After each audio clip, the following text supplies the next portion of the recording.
Britain ये वो दौर था जहाँ बड़े बड़े इमारत, गलियों में चहल पहल और समुद्र के किनारे लोगों की मस्ती भरी जीवन कट रही थी। और दूसरी तरफ शहर से कई किलोमीटर दूर साफ आसमान, एक अकेलापन जहाँ किसी को कुछ ना हासिल करने की भी गम नहीं थी। पेड़ पौधे, गुफा और वहीं एक डरावना गुफा जहाँ 6 लोग एडवेंचर की तलाश में जाते हैं लेकिन कभी वापस नहीं लौट पाते। ये है मोसदेल केव।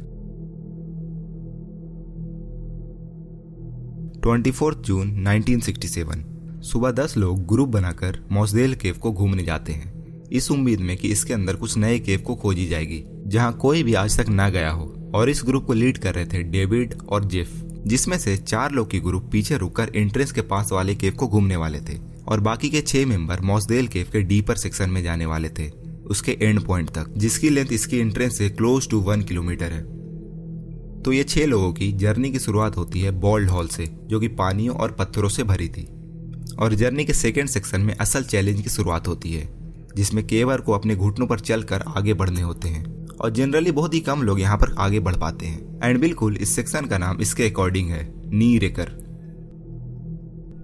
तीसरा और आखिरी सेक्शन है मैराथन क्रॉल।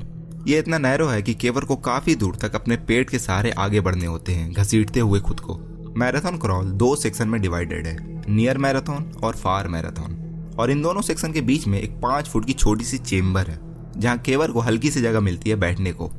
और हर सेक्शन की लेंथ 900 फीट है, यानी 3 फुटबॉल ग्राउंड जितनी। मैं ये इमेजिन करने की कोशिश कर रहा हूँ कि टनल में इतने डीप में जाना नीचे की ओर कैसा होगा, लेकिन मैं असल में कर नहीं पा रहा। तो मैं रिसर्च करते हुए साइमन बेक की एक ब्लॉग पोस्ट पढ़ी है, जिन्होंने ये मैराथन क्रॉल को असल में विजिट किया था और उन्होंने अपने एक्सपीरियंस इसमें लिखे हैं, जो कि पढ़ने में काफी इंटरेस्टिंग है। वो कहते हैं, मेरे पास सिर्फ 2 ही रास्ते थे, मंजिल की तरफ आगे बढ़ते रहो या पीछे मुड़ जाओ। मैं इस क्रशिंग एनवायरनमेंट से छुप नहीं सकता था। गुफा की डरावनी नेचर और भयानक होती जा रही थी। मन से सारी मोटिवेशन निकलने लगी थी और मन में सारे डरावने ख्याल अंदर आने लगे थे। मैं पूरे केव में अकेला लेटा हुआ था, शांत माहौल में अंदर के डर से लड़ता हुआ। दिमाग में कोई इमेजिनेशन नहीं थी। खुद को ऐसे सिचुएशन में डालने के लिए मुझे कोई पछतावा नहीं थी। अब फार मैराथन से बाहर निकलते हो मिक्स फीलिंग के साथ। आराम तो मिलेगी ही, लेकिन इस बात की खुशी भी कि जिस रास्ते से आप गए उस रास्ते से लौट पाए।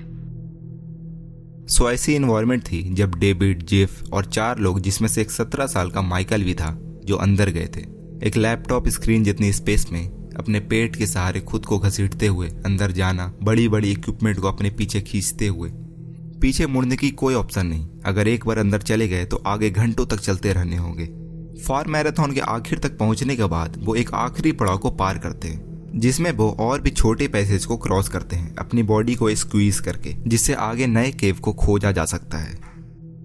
इसमें कोई शक नहीं थी कि वहां केवर पैनिक और एंजाइटी झेल रहे थे।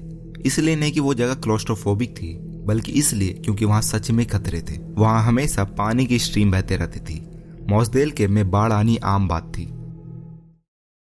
शाम 5 बजे पहली ग्रुप अपनी केविंग कंप्लीट कर लेते हैं, लेकिन दूसरी ग्रुप आज मिडनाइट तक केव में रहने वाले थे। आसमान में काले बादल मंडराने लगते हैं और 7 बजे तक तेज बारिश शुरू हो जाती है।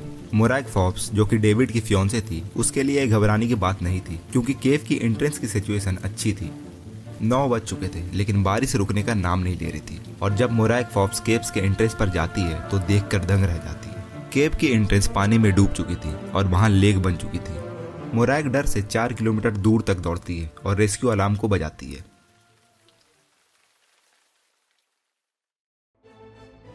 केव के अंदर डेविड यहाँ किसी से भी केव के बारे में ज्यादा जानता था और केव में पानी के लेवल बढ़ने से इसे आइडिया लग चुकी थी, लेकिन वो केव के एंट्रेंस से 3 घंटे की दूरी पर होते हैं। वो सिर्फ जल्द से जल्द केव के हायर सेक्शन वाले चेंबर में जाने की कोशिश कर सकते थे। माइकल और जेफ सबसे आगे थे, तो वो लौटने के लिए स्टार्टिंग के सबसे नैरो सेक्शन को क्रॉस करते हैं। पीछे 4 लोग अपने इक्विपमेंट को गैदर करते हैं और आगे बढ़ते हैं, जिसमें डेविड सबसे ज्यादा कॉन्फिडेंट था कि वो केव से बाहर निकल जाएगा। अब पहली बार थी कि पानी की लेवल नीचे से नहीं बढ़ रही थी, बल्कि इसके सामने से, इसके फेस की तरफ से आ रही थी। वो कोशिश करते हैं पैसेज के ऊपर के क्रैक में अपने फेसेस को उठाने की, ताकि सांसें मिलती रहे।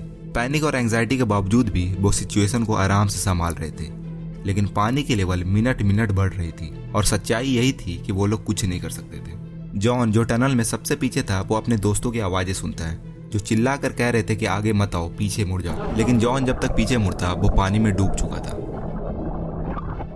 सर के ऊपर इन्हें एक क्रैक नजर आती है जिसमें वो अपने सर को ऊपर उठाता है, लेकिन वो क्रैक बेहद टाइट थी इसके फिट होने के लिए और वो वहीं जैम हो जाता है और पानी के लेवल बढ़ने से इसकी भी मौत हो जाती है।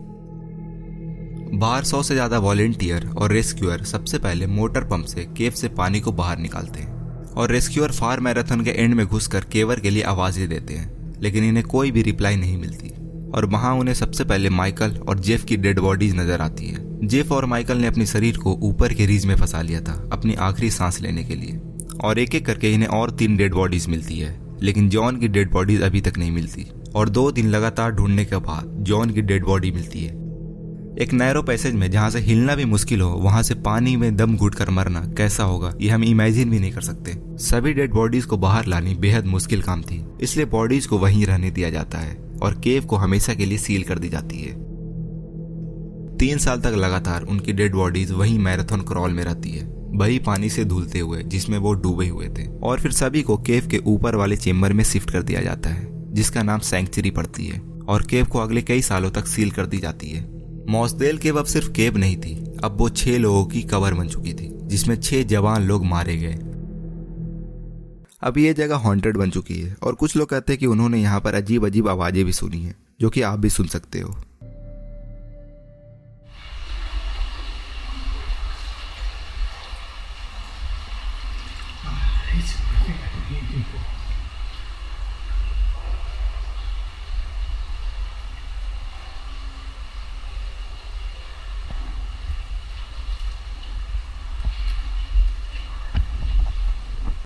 हो सकता है ये आवाजें वहां की इन्वायरमेंट और पानी की हो, लेकिन थोड़ी सी डरावनी तो है। तो अब आते हैं सबसे इंपॉर्टेंट सवाल पर जो लोगों ने मेरे प्रीवियस वीडियो में पूछे थे। तो आखिर क्यों इन 6 लोगों को अंदर जाने की जरूरत पड़ी? क्यों वो खुद को जोखिम में डालकर एक नैरो स्पेस में चलते हैं जहां पता नहीं वो कभी लौट पाएंगे या नहीं? तो इसका जवाब होली मोली एलेक्स देते हैं जो कि एक एक्सपीरियंस केवर है। कहते हैं, मेरे लिए ये एक अलग दुनिया है जहां मैं इस मॉडर्न लाइफ स्ट्रेस से दूर आ सकता हूँ। नए नए जगहों को खोजना और ऐसी जगह जाना जहां इंटायर हिस्ट्री में कोई ना आया हो और उस जगह की खूबसूरती को देखने का सौभाग्य प्राप्त करना मेरे लिए इससे बढ़कर कुछ नहीं है। और दूसरी चीज अच्छी लगती है कि यहाँ आपके शरीर का एक एक अंग आप फुल पोटेंशियल में यूज करते हो। सोचने समझने की शक्ति, पैनिक मोमेंट में भी शांत रहना, आप जिंदगी की असल मतलब सीखने लगते हो। आप खुद को वैल्यू करना सीखते हो और आपके पास जो है उसके लिए शुक्रगुजार होने लगते हो। और हाँ, आप खुद को चैलेंज करते हो, खुद को लिमिटलेस पुश करते हो एक अलग एक्सपीरियंस के लिए। मैं मानता हूँ केवर मॉडर्न डे पायनियर है जो नई जगहों में जाते हैं, जैसे कि एस्ट्रोनॉट स्पेस में, डाइवर्स ओशियन में। और केविंग इसलिए भी तो स्पेशल है कि कोई भी थोड़ी सी हिम्मत करके और बिना कोई पैसों के ये एक्सपीरियंस कर सकता है, अनलाइक अदर मिलियनर्स। सो आपको आइडिया लग गया होगा कि केवर को अंदर जाने की मोटिवेशन कहाँ से मिलती है। ये आसान है कि कहीं दूर से बैठ कर ये सोचना कि केविंग बुरा है, लेकिन रियलिटी में ऐसा नहीं है। जिन्होंने भी मॉसदेल केव में अपनी जान गंवाई, श्योर उन्होंने रिस्क लिया, but some time you have to take risk to live the life to fullest.